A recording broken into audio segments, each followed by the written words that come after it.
반갑습니다. 인사도 좀 하지. 일주일 만에 보는 건데 안 반갑나? 안 반가워? 볼록이가 인사를 안 하니까 여러분들이 인사하는 거 모르는 것 같아. 볼록이는 볼록이고 인사 좀 하세요. 볼록이 인사하는 거 못 봤지? 형뿐 말이야. 인사하는 거 못 봤지? 봤나? 못 봤지? 아이고 인사 쓰고 없는 볼록이. 내 뭐 감기 들었다고 걱정하는 뭐 직원들한테는 다 그래놓고 내 어제 저녁에 전화를 하니까 뭐 전화를 콕콕 버리더라고. 그렇게 시간이 밤 시간이 되지도 않았는데.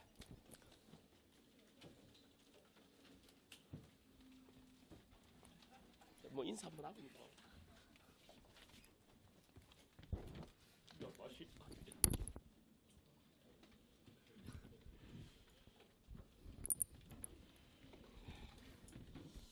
자, 우리 지난주에 했던 거 잠깐 해설을 할게요. 그리고 이제 또 오늘 수업 진행해야죠.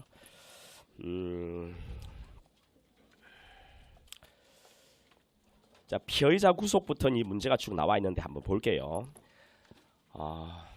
우리 공부했던 내용들이 어떻게 지문으로 구성이 되었는지 여러분이 가장 기본적으로 알고 있어야 될 내용이니까 하나씩 꼼꼼하게 한번 살펴보세요.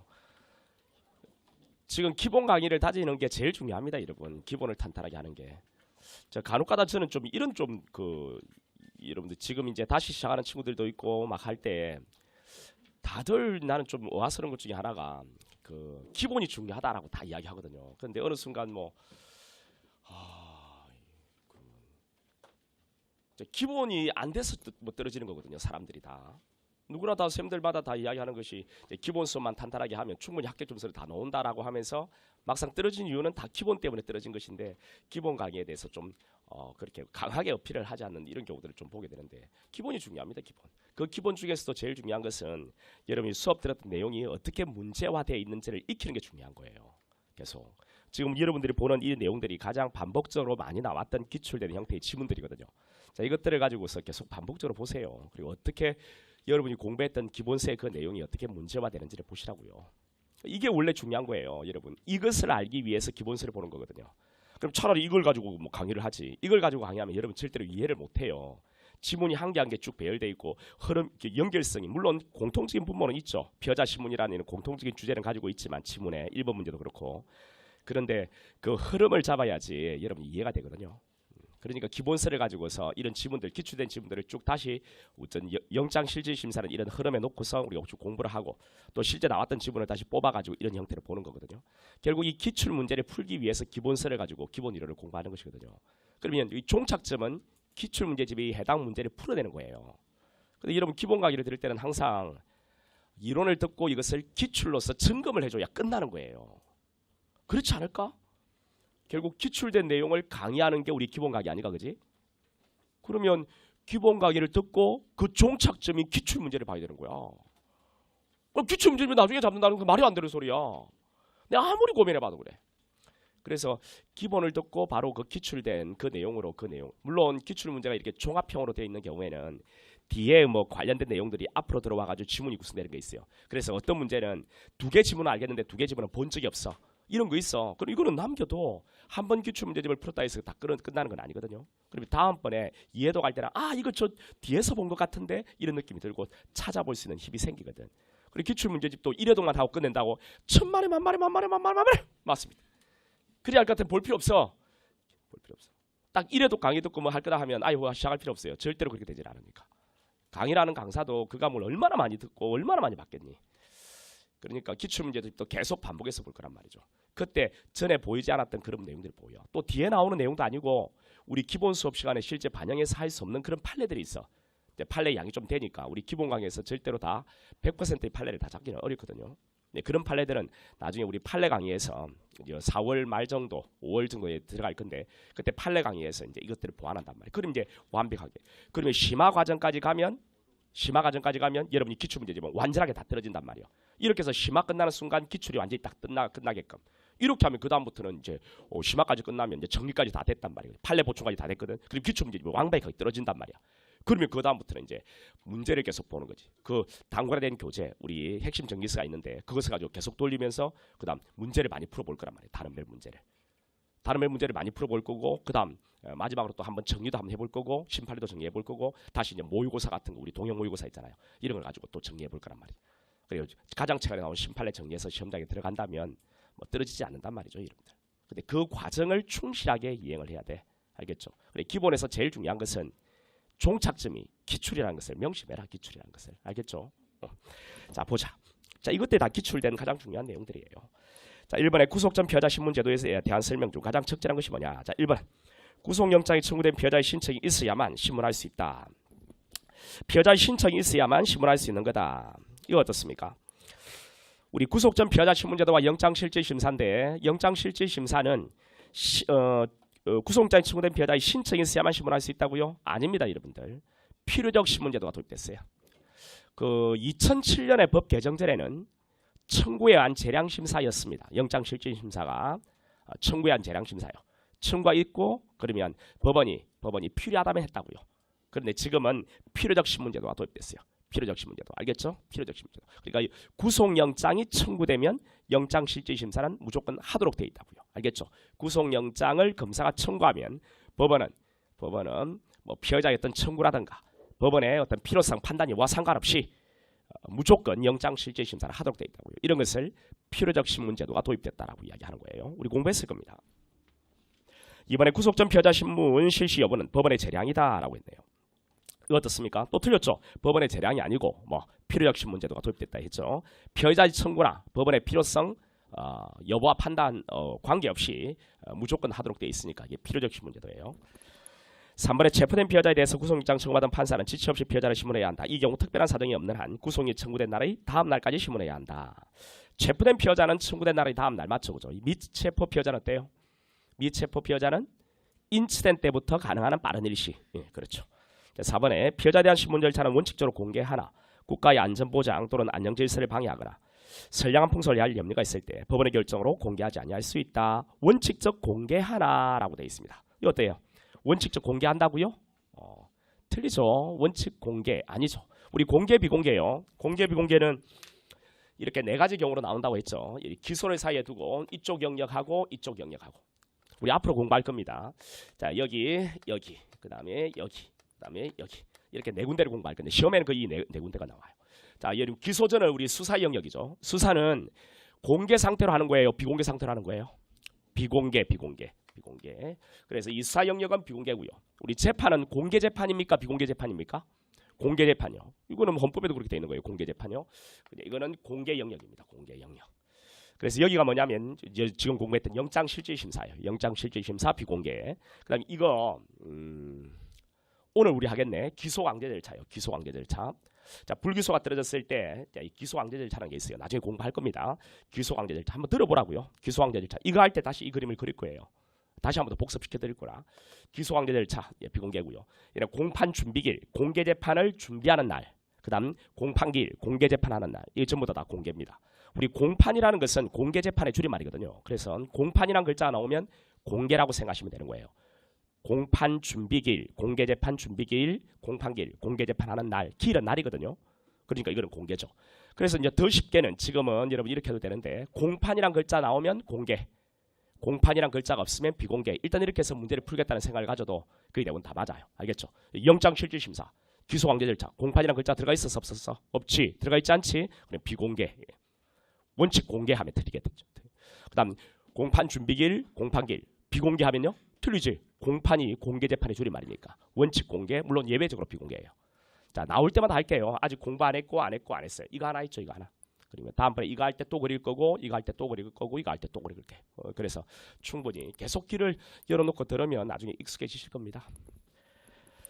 자, 그다음에 원칙적 공개 하나 하니까 틀렸죠. 그다음 2번 체포구속 적부심 제도에 대한 설명으로 옳은 것이 뭐냐. 자, 1번에 구속적부심사 청구 사건에서는 구속영장 발부한 법관이 관여하지 못하나 구속영장을 발부한 법관 외에 신문조사 결정할 판사가 없는 경우에는 예외이다. 이거 옳죠, 그죠?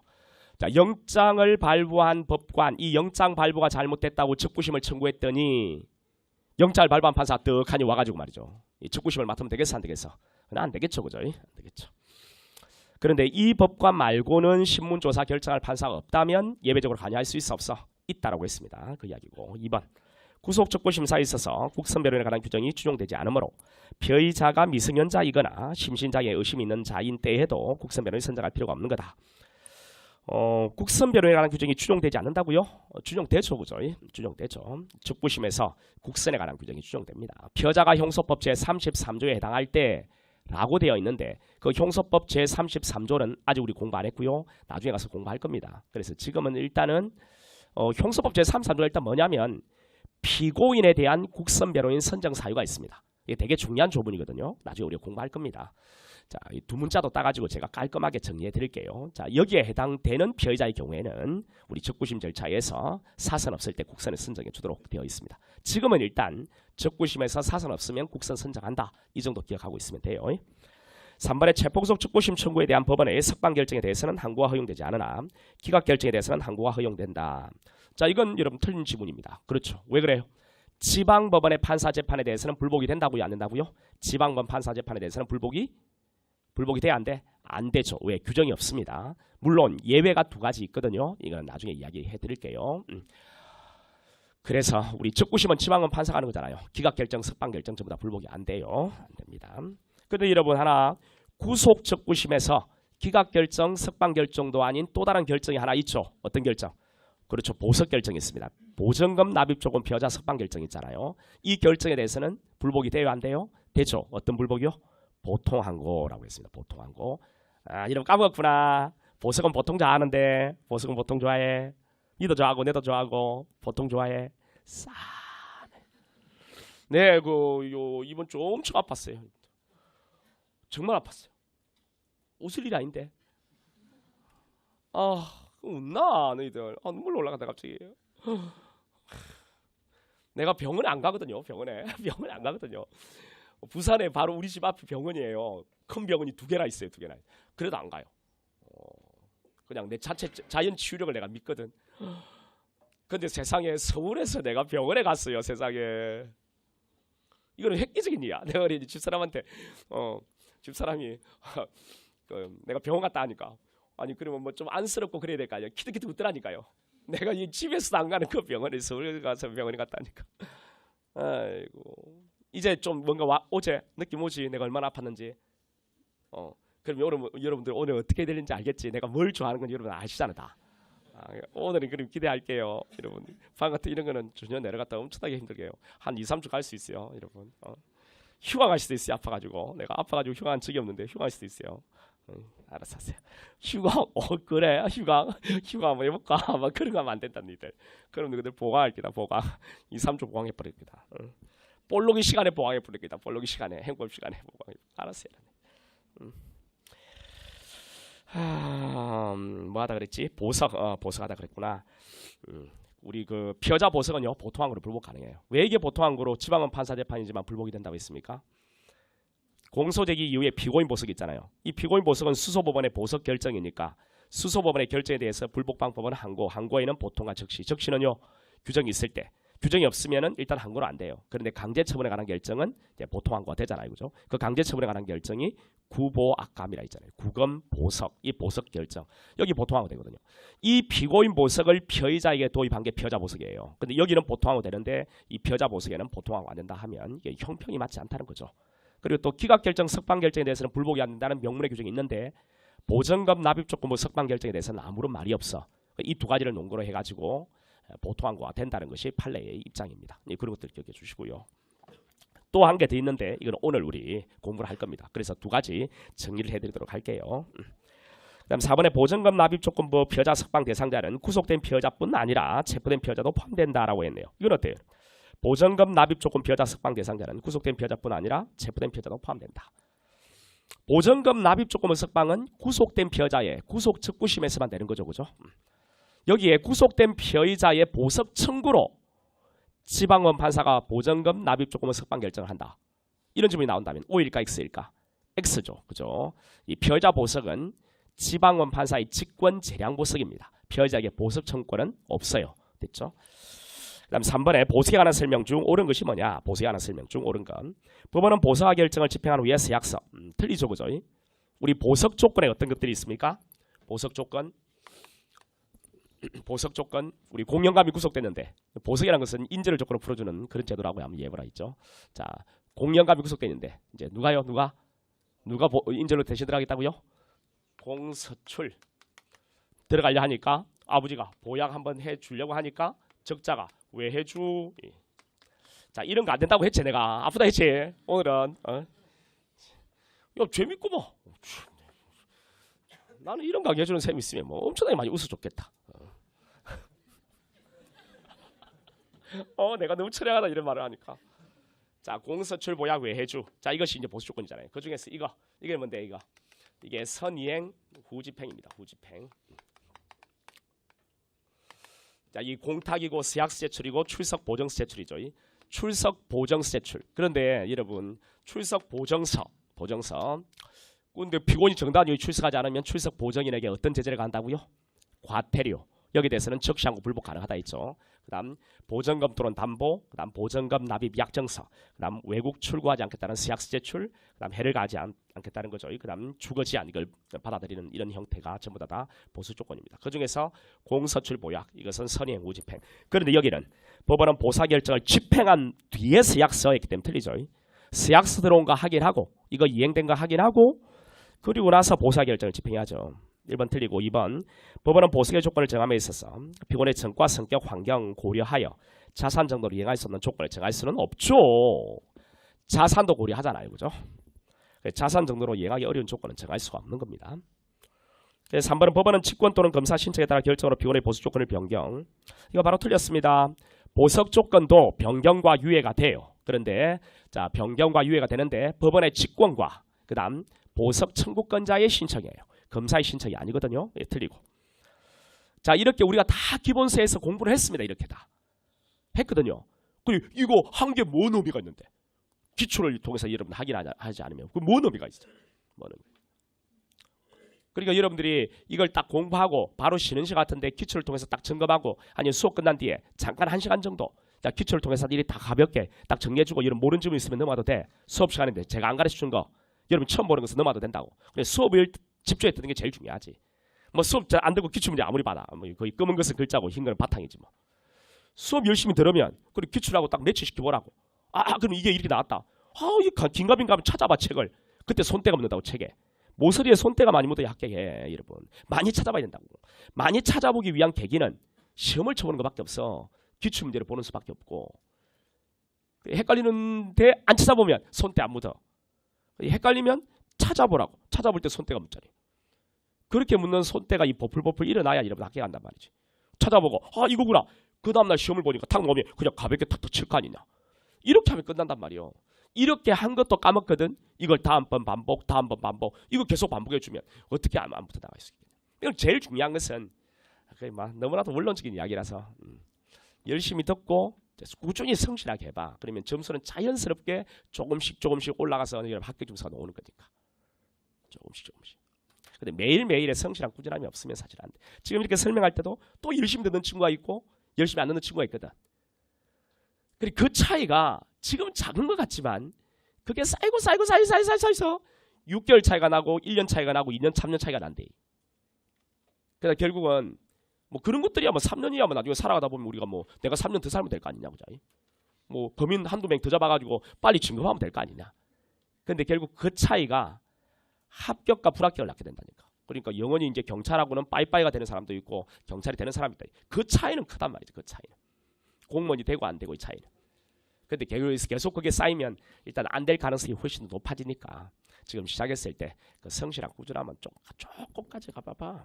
그리고 하는 방법, 요령을 말해줬으면 그 요령을 캐치해가지고 빨리 해봐. 이렇게 계속 그게 옳다는 걸 이야기해주는데 여러분 잘 안 하더라고.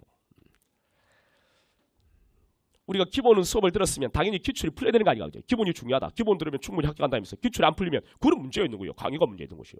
강의가. 근데 그런 강의를 하는 사람이 없단 말이야. 그리고 나서 이 문제 탁 풀어보고 그리고 또 설명하고 또 들어보고 이게 계속 쌓여가지고 이제 남는단 말이야. 기본 딱 들어서 머릿속에 남는 게 아니고 까먹어요. 찾아보면서 한번 또 남고 그 다음 문제 풀면서 또 한번 남고 다시 설명 들으면서 또 한번 남고 이걸 그대로 다음번에 또 반복하면서 남고 그러면 어떻게 머릿속에 안 남겠니? 그걸 꼭 한번 같이 해보자. 그 다음에 그 3번에요. 법원은 이건 3번까지 했지. 검사의 신청 이게 아니라고 했고 검사의 신청 보석 청구자 신청이라 했죠. 4번에 법원은 정당한 사유 없이 보석 조건을 위반한 피고인에 대해서 과태료 감치 결정할 수 있고 적시항고할 수 있다. 맞죠, 그죠? 보석 조건을 위반한 피고인에 대해서는 과태료하고 감치가 다 되고 여기에 적시항고 불복 가능하죠. 여러분 비교해가지고 출석 보정인에 대해서는 뭐밖에 안 된다고? 과태료. 여기 감치 안 돼요. 여기 감치를 집어넣는 이유 무엇 때문인지 알겠죠? 보석 조건을 위반한 피고인한테는 과태료하고 감치가 다 된단 말이야. 출석 보정인은 과태료밖에 안 돼. 여기다 이제 감치를 살짝 집어넣으면 여러분이 충분히 혼돈할 거라는 생각을 갖는 거예요, 출제자가. 여러분 넘어가면 안 되겠지. 여러분 우리 빚 보정 같은 거 할 때 빚 보정을 내가 썼다. 그러면 내한테 돈 내라 하지 내를 가두나? 그건 아니지. 내보고 돈 내라고 안 하나. 그리고 이것도 출석 보정 선거 아이가. 그러니까 돈 내라 한다. 이렇게 생각하면 되겠지. 가둘 수는 없겠구나. 이렇게. 4번의 다음은 체포구속 적부심 제도에 대한 설명이다. 적절하지 않은 것은 기억번의 구속적부 신문조서는 법원 또는 법관 면제로 작성된 조서로서 형사소송법 제311조에 의해서 당연히 그 증거 능력이 인정된다. 자, 311조 아니죠. 여러분 원래 이건 뒤 가서 공부할 겁니다. 자, 조서 있잖아요. 각종의 서류가 법칙에 들어갈 때는 311부터 315조에 해당되는 서류만 들어갈 수 있게끔 되어 있어. 왜? 서류 안에 담겨있는 내용이 못 믿겠다는 거야. 실용성이 좀 떨어지니까. 서류 안에 담긴 내용을 직접 법관이 들은 게 아니고 다른 곳에서 서류에 적어놓은 것이 이 서류가 들어오는 거니까 신용성이 좀 떨어진다는 거지. 그래서 이제 서류는 못 들어온다라고 돼 있는데 예외적으로 311조부터 315조에 해당되는 서류는 이거는 충분히 신용성이 보장되어 있는 서류니까 이거는 들어와도 돼라고 있어. 근데 우리 구속적부심 영장실질심사할 때 작성된 조서는 우리 지방원 판사 면전에 작성된 것이니까 이거는 충분히 믿을 만한 서류 이거 아니가. 이제 그래서 이 서류는 315조에서 이건 믿을 만한 서류니까 들어와 라고 돼 있어요. 그래서 315조에서 이건 들어올 수 있게끔 허용하고 있다고. 315조지 311조가 아니고. 근데 왜 315조가 들어가는 자리에는 오답으로 311을 집어넣고 311이 정답인 표현에는 315를 집어넣는 경우가 있거든. 왜 그러냐면 311하고 315는 상당히 유사한 서류들이야. 나중에 우리가 다 공부를 할 건데 이 두 개는 전부 다 충분히 실용성이 보장되는 서류거든. 311과 315는. 그래서 이걸 서로 맞바꿔가지고 오답으로 걸거든요. 이거는 나중에 정급법 가면 여러분이 바로 이해할 수 있으니까 그때 가서 하기로 하고 일단 지방법원의 판사가 작성한 것은 315라고 생각하고 수소법원이 작성한 서류는 311조. 여러분 수소법원도 실용성이 높아 낮아? 충분히 수소법원 면전에 작성된 것은 높겠지. 이건 311. 지방원 판사 면전에 작성된 건 높겠지. 315. 일단 이렇게 기억해 두자. 여기는 지방법원이니까 315. 그래서 1번 기억번 틀리고 그 다음 니언발에 법원이 수학의 서류와 증거물을 접수한 때 결정 후 검찰청에 반환된 때까지 기간은 수사기관의 체포구속 기간에 산입하지 않는다. 그렇죠.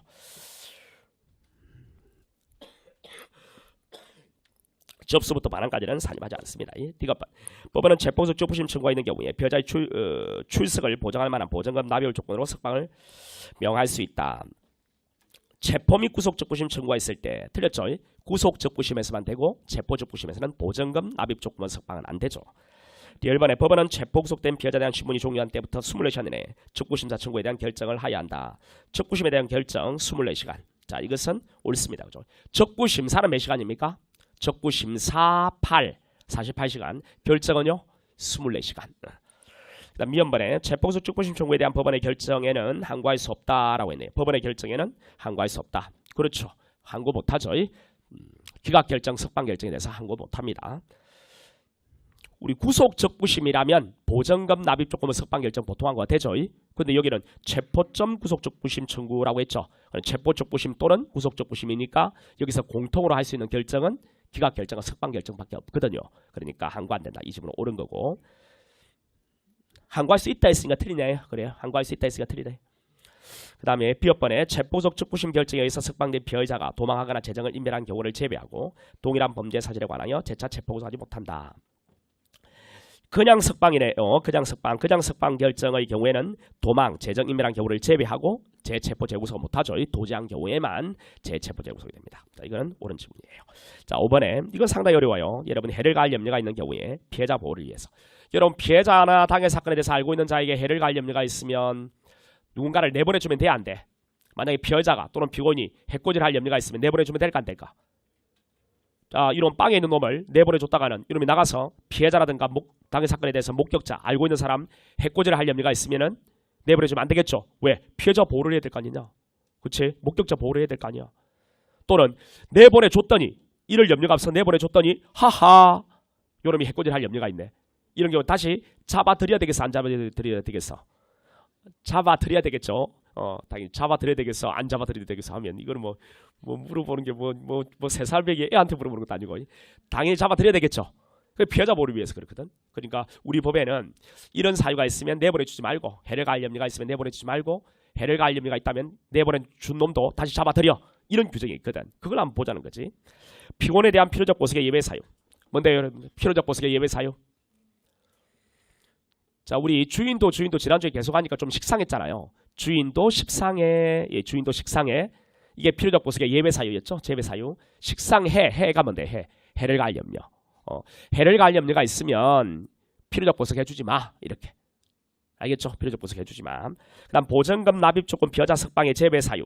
보전금 납입 조건 피해자 석방의 제외 사유. 우리 보전금 납입 피해자 석방 제외 사유는 뭔데? 재해. 그래 피해자 보석도 해를 가할 염려가 있으면 내보내주지 마. 이렇게. 피해자 보석해주지 마. 그 다음에 구속적구 심사로 석방된 자의 재구속 사유. 좀 전에 했잖아요. 재포석적 구심 그냥 석방 결정으로 석방된 자를 재구속하는 사유는 뭐? 도제. 도망이나 재정인멸의 염려가 있을 때 다시 잡아들이거든요. 이거는 피해자 보호를 위해서 그런 거 아니죠. 도망이나 재정인멸 못하도록 잡아들이는 거니까 이거는 피해자 보호를 위한 내용은 아니죠. 그죠? 이거. 그 다음 보석과 구속 집행정지 취사유. 보석으로 풀어줬고 구속 집행정지로 풀어줬는데 뭐? 재해 도도 출조. 재해 도도 출조. 재해 해를 가할 염려가 있으면 보석을 취소하고 구속 집행정지를 취소하고 다시 잡아들여. 이렇게 돼 있단 말이죠. 우리 보석 구속 집행정지 취사유는 재해 도도 출조죠. 이렇게. 정말 좋은 문제예요. 이게 우리 경찰 문제인데 내가 이 문제를 보고 박수 한번 쳤다. 이러면 치지 마세요. 내가 박수를 한번 쳤다니. 이거 정말 좋은 문제. 그러니까 이 내용을 통해서 피해자 보호를 위해서 다양하게 만들어지는 요건들을 동시에 물어보는 문제란 말이에요. 짧다만 하죠. 짧죠. 그런데 다양하게 이런 내용들을 알고 있지 않으면 절대로 못 푸는 문제예요. 이거 참 좋은 문제예요. 참 좋은.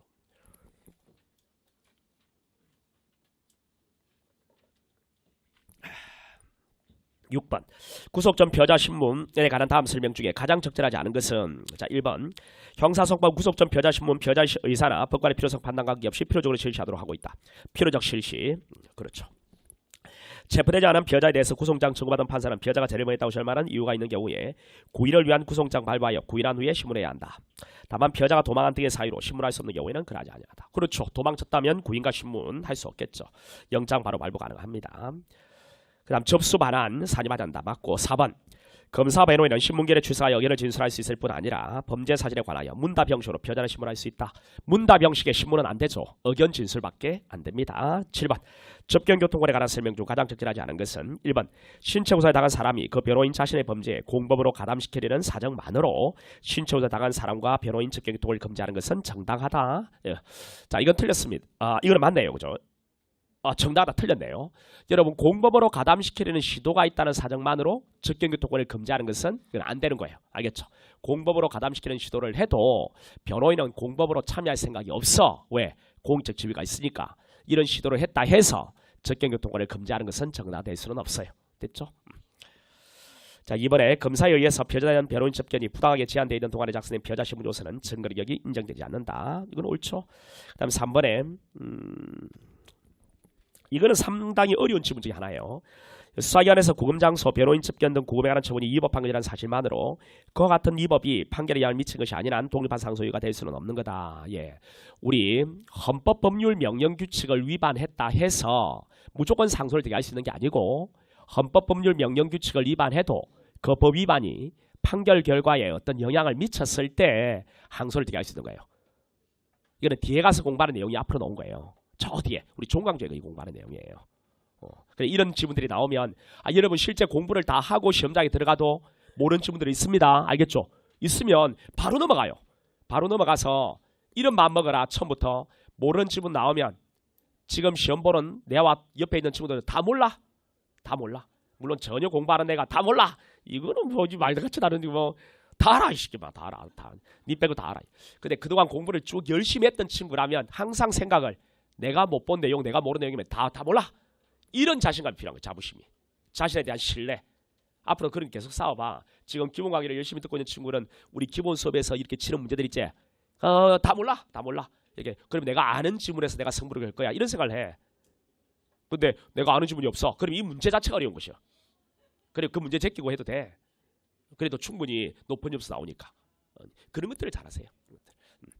자, 이거는 여러분 상당히 어려운 지문 중에 하나인데 뒤에 가서 공부하는데요.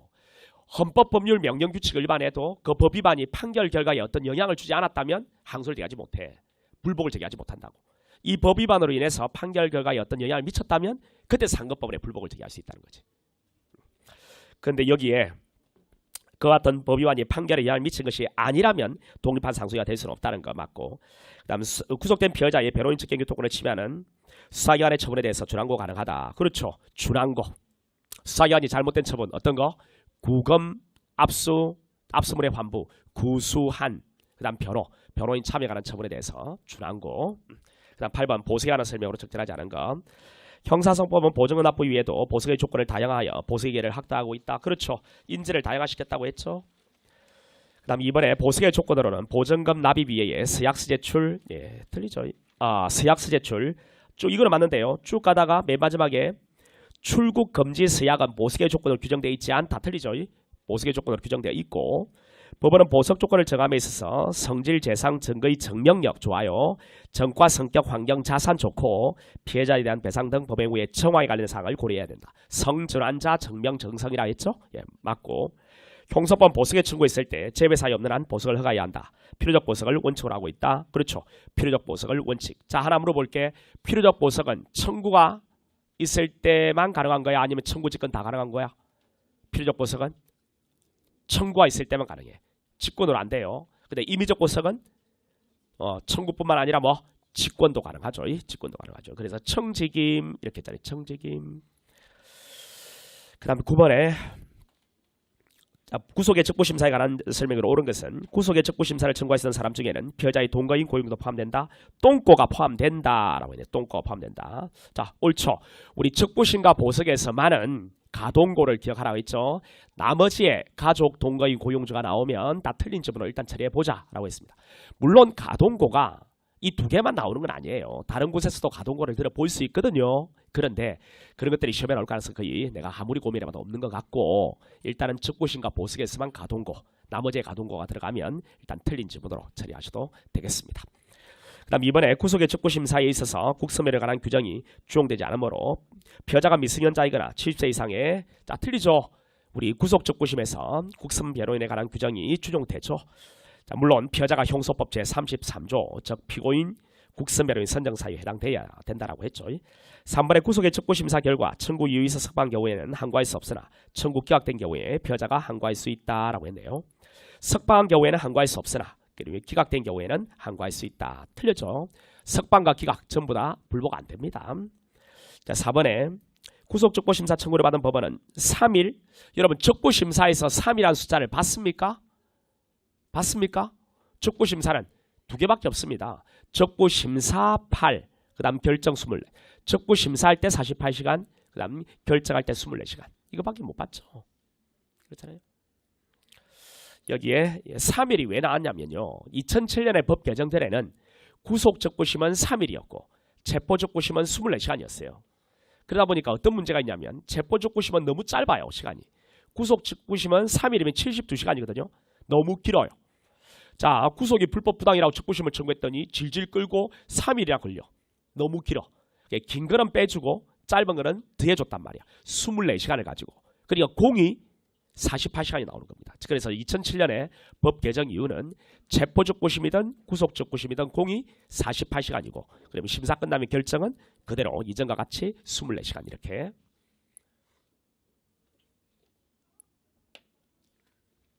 됐죠. 그래서 4번 틀립니다. 그다음 10번 구속전 피해자 신문. 체포된 피해자에 대해서 구속장 청구받은 판사는 지체 없이 피해자를 신문해야 한다. 청구된 날이 다음 날까지 맞고, 이번에 체포되지 않은 피해자에 대해서 청구받은 판사는 구인을 위한 구속영장, 도망 등의 사유로 신문할 수 없는 경우는 그러하지 않고 신문할 표적에 변론이 없을 때 직권으로 변론 선정하고 선정은 구속영장 청구 기각 때문에 효력이 소멸하죠. 제외하고 1심까지 맞고 법원은 변호인 사정이나 그 밖의 사유로 선정 결정 취소되어 변론이 없게 된 때는 직권으로 변호인 다시 선정할 수 있다. 하야한다 했기 때문에 틀리죠. 그 다음 11번 구속에 관한 설명 중 가장 적절하지 않은 것은 현행법으로 체포된 피해자 구속기간은 체포한 날부터 기산한다. 기간 계산한다. 맞고 2번 수사기관이 구속영장이 기된 장소가 아닌 곳으로 구금장소에 임의적 변경하는 것은 위법하다. 맞고 이때 다툴 방법 하나 말해보세요. 다툴 방법 준항고. 오케이. 자, 피고인에게 구속의 사유가 없거나 소멸된 때 법원은 직권 또는 검사, 피고인, 변호인 등의 청구에 의해서 결정으로 구속을 취소해야 한다. 맞죠? 그 다음 구속기간이 만료된 무렵에 종전구속이 제기된 범죄 사실과 다른 범죄 피고인을 구속하였다면 위법하다. 틀리죠? 우리 영장은 사람을 단위로 영장이 발부된다고요? 사건을 단위로 영장 발부된다고요? 사건마다 영장이 발부되는 거예요. 그리고 A 사건의 영장, A 범죄의 영장은 A 범죄에 대해서 효력이 있는 거예요. 갑이란 자가 B죄를 범했다. 그럼 B죄에 대한 영장이 또 발부되는 거죠. B죄로 이제 구속을 했습니다. 그러니까 A라는 범죄의 영장, 그게 구속기간이 끝나가기 전인데요. 끝나가고 있는데 아직 끝나기 전이에요. B라는 범죄로 영장을 청구했고 발부받은 영장으로 구속을 해버렸습니다. 이게 위법한가? 위법하지 않죠. 왜? 영장은 사건마다 발부되는 거고 발부된 영장을 집행했는데 뭐가 잘못이라고 할 수 있겠습니까? 이렇게 위법하지 않죠. 그 다음 12번 보세하는 설명 중 가장 적절하지 않은 것은 자 1번은 맞죠. 그죠? 가족 동거인 고용도 들어갔고요. 그 다음 구속영장 효력이 소멸한 때 보수주권은 적시고 효력이 상실한다. 도미노 기억나시죠? 맨 앞에 구속 이게 넘어지면 그 뒤에 있는 뭐를 쳐? 보석을 치면 뒤에 보석조건 와르르 다 무너지죠. 그런데 첫 번째 기둥 구속은 서 있고 뒤에 보석이란 기둥이 넘어지는 경우가 있어요. 언제? 보석을 취소했을 때. 그러면 보석조건 넘어지는데 보석을 취소하면 보전금이라는 보석조건은 몰취의 대상이 되죠. 이거는 몰취할 때까지 효력을 잃으면 되겠나 안 되겠나? 안 되겠죠. 그래 이것만큼은 효력을 잃지 않는다고 했죠. 그런 것들 한번 기억해봐. 자 3번, 2번은 맞고 3번 법원은 보석을 취소하는 때 직권 청구에 따라 결정으로 보전금 또는 담보의 전부 일부를 몰취해야 한다라고 했네. 보석을 취소했을 때는 몰취하여야 한다고 할 수 있다고? 할 수 있다. 확정된 뒤에 집행하기 위해 소환했는데 불응한다. 또는 도망친다. 이때는 전부 또는 일부를 반드시 몰취하여야 하고 이거는 하여야 한다 가지고 할 수 있다죠. 그 다음 4번 자 보석은 숫자가 뭐라고요? 보석은 우리 보석은 숫자가 뭐야? 보석은 숫자가 7이라고 했죠. 7 우리 보석 청구를 하면 그에 대한 어떤 결정도 7일. 그 다음 자 일부만 몰취했으면 남아있는 일부에 대해서 환부 청구를 하면 7일 내 환부한다라고 했죠. 보석은 숫자가 7이다. 그 다음 13번 보석에 관한 설명 중 옳은 것은 1번에 법원은 보석 결정을 위해 피고인을 신문할 필요는 없다. 자, 신문을 해야죠. 필요적 보석의 제외사유에 해당하는 경우에 법원은 반드시 피고인 보석청구를 기각해야 한다. 그렇지는 않아. 제외사유에 해당하는 경우에도 법원이 상당한 이유, 예를 들어서 병보석 같은 거, 질병 같은 거 이런 경우에는 보석을 허가할 수 있는 즉 임의적 보석이 있지. 그 다음 3번 보석 조건은 변경할 수 없다고 있잖아. 직권이나 신청. 그 신청을 누가 한다고요? 검사가 한다고요? 보석 청구권자가 한다고요? 보석 청구권자의 신청. 상소 중 사건에 관하여 수송교력이 원심법원에 있을 때 보석에 관한 결정은 원심이 해야 한다. 이건 어때? 원심이 가지고 있으면 원심이 한다. 이거 옳지. 여러분 우리 상소 기간 중 그 다음 상소를 제기했을 때 기록을 정리해서 상급벌에 보낼 때까지를 상소 중이라 하지. 상소 기간 중 상소 중에는 구속갱신 구속부터 시작해서 구속갱신, 보석 취소 등등등 전부 다 누가 한다고요? 원심. 오케이. 14번에 체포구속된 자에 대한 권리에 대한 설명 중 가장 옳지 않은 것은 1번의 접견교통권은 피고인 또는 피해자 이외에 용의자 또는 피내사자에게도 인정된다.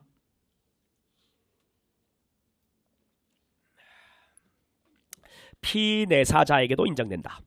여러분 그 접견교통권 있잖아요. 이것도 한번 정리해 볼 필요가 있는데 접견교통권 자 이것은 우리 그 빵에 있는 놈들 있잖아요. 그리고 변호인과 또는 대리인자와의 직권교통권은 우리 헌법에서 보장하는 기본권이라고 했다, 그죠? 기본권이라 했고, 자 빵에 있는 놈들이 뭐 비변을 만나는 것도 기본권이라 했죠. 그런데 변호인이 또는 대리인자가 빵에 있는 놈 만나는 것은 법률상 권리라 했고, 그지? 그다음 가족들이 빵에 있는 자기 아들 딸 만나는 것도 기본권이다 이런 이야기도 했죠, 그죠?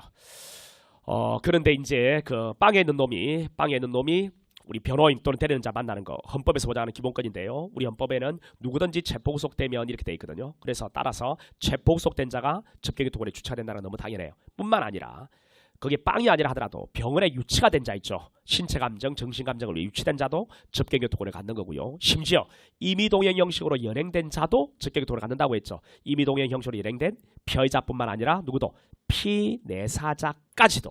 근데 이 피내사자가 되게 중요해요. 접견교통 주체에서 제일 중요한데 왜 이게 중요하냐면 우리 내사 단계에서 내사를 끝나고 나면 이제 수사로 넘어가거든요. 내사에서 범죄 혐의가 있다 판단하면 이제 인지를 하면 수사로 넘어가는데 수사 단계로 넘어간 수사 대상인 단자를 피해자라고 합니다. 그런데 피해자는 여러 가지 피해자의 인권 보장, 권리 보장을 위한 여러 가지 제도들이 만들어져 있고 피해자의 여러 가지 권리가 있어요. 그런데 그 전 단계인 내사 단계에 있는 자한테는 이런 권리가 없다는 거예요. 그런데 피해자의 권리를 피내사자에게 준용하는 규정이 있는가? 없어요. 이렇게 좀 돼 있거든요. 그래서 경찰은 내사를 빙자해서 실제 수사를 하려고 하는 이런 의지가 아주 강하죠. 보통. 근데 일단 이렇게 돼 있어. 그런데 피내사자한테도 피해자와 똑같이 인정하는 게 있다는 거예요. 그게 뭐라? 바로 여기서 공부하는 접견교통권이죠. 그래서 접견교통권은 피내사도 갖는다는 것이 상당히 중요한 의미가 있는 것입니다.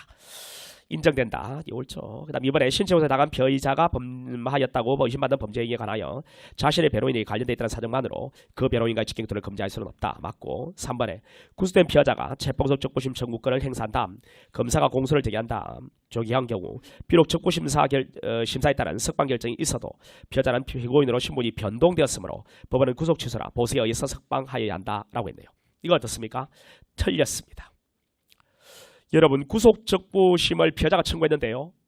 근데 검사가 전격 기소를 해버립니다. 그럼 뭐로 신분이 바뀌어? 피고인으로 바뀌죠. 이전에는요. 피고인으로 바뀌었으니까 청구권자 아닌 자가 청구했네. 그래 기각이네. 이렇게 쓰다고. 그러니까 이 적부심이란 제도가 검사의 공소제기에 아무런 맥을 못 추는 그런 의미 없는 제도란 말이에요. 그래서 2004년에 헌법재판소가 우리 수송법 문제가 있다고 지적을 했고 불합치 결정을 했고 그해 10월에 수송법이 개정됐다 했죠. 그래서 피해자가 적부심을 청구했고 검사가 기소를 해서 피고인이 되어도 적부심 절차는 계속 진행해서 청구할 이유가 있으면 석방 결정. 이게 구속 적부심이라면 보정금, 납입 조건, 뭐 석방 결정도 가능하다 했죠. 이렇게 풀어주는 겁니다. 이게 상당히 중요한 것이에요. 네, 기억을 꼭 하고 있어야 돼. 석방, 구속 취소라 보수에 의해 석방돼야 한다. 아니죠. 그 다음에 4번에 체포구속 적부심사 청구는 현행범으로 체포된 자, 긴급 체포된 자에게 청구권이 인정된다. 체포구속 적부심사 청구는 현행범으로 체포된 자, 긴급 체포된 자에게도 청구권이 인정된다. 이건 당연합니다, 여러분. 우리 이전에는 영장으로 체포구속된 자가 적부심을 청구할 수 있다 이렇게 되어 있었습니다. 영장으로 체포구속된 자가 2007년 법 개정전에는. 그래서 그 당시 학설의 대립이 있었어. 긴급 체포, 현행범 체포는 어떻게 되는지. 근데 판례가 긴체, 현체도 적부심을 청구할 수 있다라고 했거든. 왜? 우리 헌법에 누구든지 체포구속을 당한 자는 적부심을 청구할 수 있다고 돼 있거든. 그것이 이번 2007년에 명문화됐어. 영장으로 말을 빼버렸거든요. 지금은 체포구속된 자는 적부심을 청구할 수 있도록 법 조문에도 그렇게 규정되어 있습니다. 이렇게. 15번 접견교통권. 서류 또는 물건을 수수하며 의사진료를 받을 수 있는 권리도 접견교통 내용에 포함되는 거다. 그렇죠. 미연벌에 형소법상 피고인에게만 인정되고 틀리죠. 피해자에게도 인정돼. 그 다음 D급번. 변호인과의 직견교통권은 법령에 한 제한이 없는 한 수사기관의 처분은 물론 법원의 결정으로 이를 제한할 수 없다는 것도 맞고 비변호인과의 직견교통권은 법원 수사기관의 결정으로 제한할 수 있죠. 도저히 염려가 있으면 도망이나 재정인멸의 염려. 미연번 검사에 의해서 피해자에 대한 변호인 접견이 부당하게 제한되어 있는 동안에 작성된 피해자 신문조서는 증거 능력이 인정되지는 않는다. 증거 능력이 인정되지는 않는다. 부당하게 제한되어 있는 동안에 작성된 피해자 신문조서는 증거 능력이 인정되지는 않는다. 맞죠? 그 다음에 B번 수사기관이나 법원에 접견 불허가 처분이 없더라도 변호인 접견 신청일로부터 상당 기간이 경과하였거나 접견 신청이 경과로 접견이 이루어지지 않은 것은 접견교통권 침해가 되겠죠. 15번에 미결 수용자가 변호인과 직경교통할 때 교도관은 보이는 글에서 미결서를 관찰하거나 자 참여 청취 녹취 할 수 없다. 관찰은 되죠. 참여 청취 녹취가 안 될 뿐이고 16번 자 이것부터는 우리 그 지난주에 했던 그런 내용들을 누적적으로 보는 것입니다. 한번 볼게요. 고소 고발에 관한 내용 중 근데 적절하지 않은 것은 1번에 고소 불가분 원칙은 친구죄뿐 아니라 반의사 불벌죄 공범자 사이에도 적용된다라고 했네요. 이건 어떻습니까? 고소 불가분 원칙은 반의사 불벌죄 사이에도 적용됩니까? 안 되죠. 이거는 누적적으로 보는 것이기 때문에 틀린 지문들 위주로 제가 설명해 드릴게요. 그다음 4번에 뭐 고발은 대리가 허용되지 않는다. 이번 시험에도 나왔잖아요. 고발은 대리가 안 되죠. 왜 그래요? 대리는 여러분 권한이 있는 자가 있고 없는 자가 있을 때 있는 자가 없는 자한테 위임해서 하는 거고 또 대리에 대한 명문의 규정이 있어야 되는 거예요. 명문의 규정이 있어야 되는 거예요. 고발은요 누구든지 다 할 수 있는 거예요. 누구든지 다 할 수. 그래서 대리에 대한 명문의 규정이 있을 수가 없는 거예요. 그러니까 대리가 안 되는 거예요. 고소는 대리가 되죠. 고발은 대리가 허용되지 않는다. 4번 옳죠. 그다음 17번 현행범 체포에 대한 설명 중 가장 적절하지 않은 것은 2번이죠. 범죄 실행 직후인자라는 것은 제3자 입장에서 볼 때 아니죠. 일반인의 입장에서 볼 때죠. 그죠? 아니에요. 체포하는 자의 입장에서 볼 때. 자, 오답은 일반인, 제3자 이렇게 오답을 양쪽 다 그렇습니다. 그 다음 18번요. 4번도 잠깐 한번 볼게요. 다액 50만 원 이하의 벌금 구류가 해당하는 제2 현행범인에 대해서는 현행범에 대해서는 주거 분명하지 않은 때 한해서 현행범 체포할 수 있다. 이거는 옳죠. 근데 만약에 이렇게 지문을 바꾸면요. 다액 50만 원 이하의 벌금 구류가 해당하는 자에 대해서는 범인의 주거가 분명하지 않을 때 한해서 영장 체포할 수 있다. 이렇게 가면요. 틀리죠. 그죠? 왜?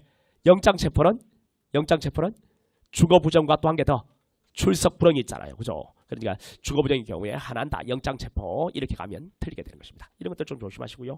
18번에 고소 취소하는 설명 중 가장 옳지 않은 것은 2번이죠. 항소심의 1심 공소기각 판결을 위법함을 이유로 1심 판결을 파기하고 사건을 1심으로 다시 환송한 경우에 이미 1심 판결이 한번 선고되었던 이상 파기환송 후 다시 진행된 1심 절차에서 고소 취소는 허용되지는 않는다라고 되어 있습니다. 고소 취소는 허용되지는 않는다. 이거 어때요? 틀리죠.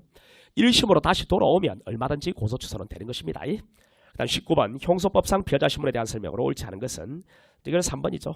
피해자의 진술은 참고인 진술과는 달리 피해자 또는 그 변호인의 동의하에 영상 녹화할 수 있으나 조사의 개시부터 종료까지 전 과정 및 객관적 정황을 영상 녹화해야 한다. 피해자 진술은 참고인 진술과는 달리 동의 아니죠. 피해자의 경우는 사전 고지, 참고인의 경우에는 동의가 필요한 것이죠. 자, 20번 사인의 현행범 체포에 관한 설명으로 옳지 않은 것이 뭐냐. 자, 이번에 현행범인을 체포한 사인은 체포한 현행범인을 검사 또는 사법경찰 관리에게 인도하지 않고 석방할 수 있다라고 되어 있네요. 인도하지 않고 석방할 수 있다. 안 돼요. 무조건 인도해야 돼. 즉시 인도해야 돼. 즉시라는 것의 의미는요. 불필요한 지체를 함이 없이란 뜻이죠. 인도받을 때 사이언이 미란다 원칙을 고지하는 것이잖아요. 자, 여기까지 해서 우리 주간 모의고사요 3회차 해설을 모두 마쳤습니다. 잠깐 쉬었다가 이제 또 보도록 하겠습니다. 수고했습니다.